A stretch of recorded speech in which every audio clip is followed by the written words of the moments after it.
अस्सलाम वालेकुम। आज की इस लेक्चर में हम डिस्कस करेंगे characteristic feature of genetic code. The codon is in triplet in nature. Triplet in nature genetic code हमेशा क्या होते हैं? ट्रिप्लाइट इन नेचर होता है। ठीक है, ये एक्सपेरिमेंटली प्रूव किया गया है। सबसे पहले इस कंसेप्ट को बताया था, प्रपोज किया था जॉर्ज गेमो ने। इसके बाद इसको एक्सपेरिमेंटली प्रूव किया 3 अदर साइंटिस्ट ने। ठीक है, अब देखो टोटल हमारे पास कितने होते हैं? 64 कोडॉन होते हैं। इस 64 कोडॉन में से 61 क्या कर सकते हैं? Codes for amino acids, and जो 3 कोडॉन्स जो होते हैं वो काम करते हैं act as a stop codon. ये स्टॉप कोडॉन की तरह क्या करते हैं? काम करते हैं।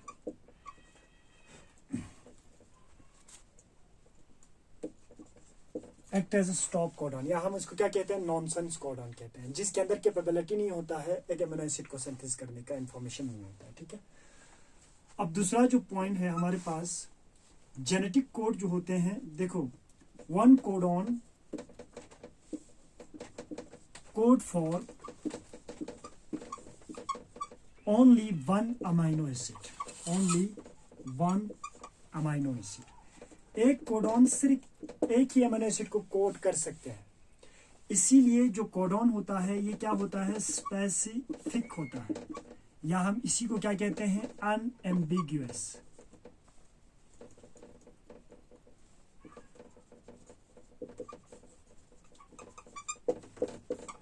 One codon is responsible for the synthesis of only 1 amino acid. ठीक है, एक कोडॉन से 2 अमीनो एसिड नहीं बन सकते हैं। ठीक है, और जो थर्ड जो पॉइंट होता है, या जो थर्ड फीचर होते हैं जेनेटिक कोड का, genetic code is comma less, या आप इस तरह से लिख सकते हो, ये पंक्चुएशन लेस होते हैं। मिसाल के तौर पर इसको समझने के लिए, सपोज AUG है और हमारे पास C है, A है, U है, इस तरह से, तो इनके बीच में हम किसी तरह के पंक्चुएशन का यूज नहीं करते हैं, ये कंटिन्यूअस फॉर्म में होता है। ठीक है, और एक पॉइंट यहाँ पे, comma less and non overlapping. Non overlapping का मतलब, मिसाल के तौर पर यहाँ पे हमारे पास AUG है और AUC है, तो सबसे पहले ये 3 जो है एक अमीनो एसिड को कोड करेगा, इसके बाद ये 3, ये इस तरह से ओवरलैपिंग फॉर्म में कोड नहीं करते हैं। तो जेनेटिक कोड क्या होता है? कॉमा लेस या punctuation less and non overlapping in nature होता है। ठीक है, और इसके बाद 4 जो फ्यूचर होते हैं जेनेटिक कोड का, वो होते हैं genetic code is degenerative in nature. अब डिजेनरेटिव का मतलब क्या होते हैं? जो हमारे पास जेनेटिक कोड होते हैं, they are degenerative in nature.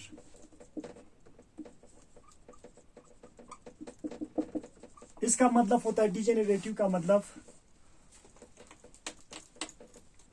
1 amino acid, एक amino acid is synthesized by more than 1 codon।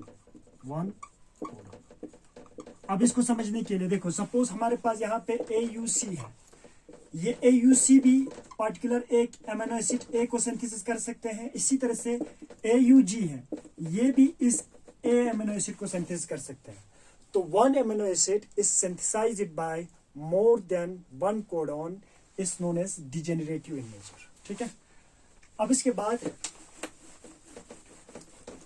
यहां पे हमारा 5th पॉइंट जो है, जेनेटिक कोड जो होते हैं यूनिवर्सल होते हैं। जेनेटिक कोड जो होते हैं ये यूनिवर्सल होते हैं। यूनिवर्सल, इसका मतलब क्या होते हैं? इसको समझने के लिए, फॉर एग्जांपल AUG सिंथेसिस करते हैं किसको, मिथ्योनिन को। मिथ्योनिन क्या है, कि अमीनो एसिड है। ये मिथ्योनिन को सिंथेसिस करते हैं प्रोकैरियोटिक सेल में भी, जैसे कि बैक्टीरिया है इनमें, और इसी तरह से हर plants and animal eukaryotic cell में भी ये किसको सिंथेसिस कर सकते हैं, मिथ्योनिन को। इसीलिए जेनेटिक कोड जो होते हैं ये यूनिवर्सल इन नेचर होता है, ठीक है। कुछ एक्सेप्शंस है माइटोकॉन्ड्रिया एंड क्लोरोप्लास्ट के केस में, लेकिन जब हम मेजोरिटी का बात करें ये क्या होते हैं, यूनिवर्सल इन नेचर होता है। इसके बाद जो हमारा 7th पॉइंट है जेनेटिक कोड के ऊपर, AUG, इसका क्या होते हैं, ड्यूअल फंक्शन होता है। ड्यूअल मतलब ड्यूअल फंक्शंस, 2 फंक्शंस होता है। क्या क्या होते हैं, number 1, it act as a initiator codon, जहां से प्रोसेस ऑफ ट्रांसलेशन स्टार्ट होते हैं ये इनिशिएटर की तरह काम करते हैं। And also act as a codon for the synthesis of amino acid methionine. Methionine को कोड करने का भी काम करता है। तो देखो, जब बिगिनिंग पे AUG है तो वो स्टार्ट कोडॉन की तरह काम करते हैं। अगर ये बीच में किसी जगह पे है तो वो क्या करते हैं, मिथ्योनिन को कोड करने का काम करते हैं। स्टार्ट कोडॉन में भी जब उसका सिंथेसिस होते हैं, उसको रीड किया जाता है, तो वहां से मिथ्योनिन बनते हैं। प्रोकैरियोटिक सेल में फॉर्मुलेटेड मिथ्योनिन बनते हैं, लेकिन जो यूकैरियोटिक सेल होता है सैंपल मिथ्योनिन बनते हैं। That is all about the genetic code. Next lecture we will discuss about the mutation. Thank you very much.